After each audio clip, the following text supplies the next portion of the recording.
Well, my friends, if you ever find yourself struggling with how your life can be used for good or how your circumstances can be used for good, check out this episode with From the Heart. John O'Leary is going to join you, and we're going to be unpacking what it looks like to be burned within an inch of your life and ultimately to recognize that God is still God, the foundation is still firm, and your best is yet to come. So, this little class in fourth grade was united by this external force, this fire that destroyed the O'Leary home, that caused them all kinds of struggle, but that ultimately brought this family together as one. So that's one thing that helped quite a bit.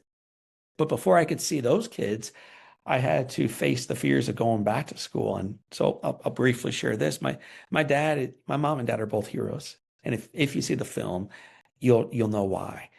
But a part that did not make it in the film, and maybe it should have, is the conversation John and Dad had before I went back to school. Hmm. So I'm now 10. I'm still in a wheelchair. I'm still a victim. I'm struggling. I keep asking the question, why me? But not from a perspective of faithfulness, uh, but like from a perspective of arms crossed, looking down, making excuses. Why me? And finally, my dad, when I keep saying, Dad, like, why me? He finally stands up. This is the night before I go back to school. He shuts the door, comes back into my room, looks at me in the eyes, kneels, grabs my thighs. Now he's staring at me, an old army vet. And he says to me, John, dang it. And he used a different word. John, dang it. Why not you? Hmm.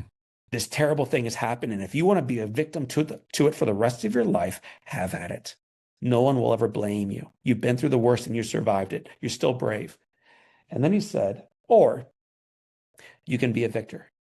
And every room we roll you into, or maybe one day you walk into, people will look up in awe at who you become and all you've overcome. And then my sweet dad said to me, victim or victor, John, your choice. Wow. And then this man leans forward. He kisses me on the forehead. He stands, he walks out. And this 10-year-old boy who's got to figure out now how do I get out of this wheelchair and into bed is left wrestling with which way do you want to go? What's in your heart? And just gratitude, love, um, clarity on how broken I am, how desperately I need grace in ways we don't have time to unpack fully on this podcast. And yet, in a world where some people feel victimized and others feel like they're the victors of the story, I can't imagine anybody who feels more fortunate in the story they're currently living than I do. So in my heart is gratitude, grace, love, and conviction that the best is yet to come. Hmm.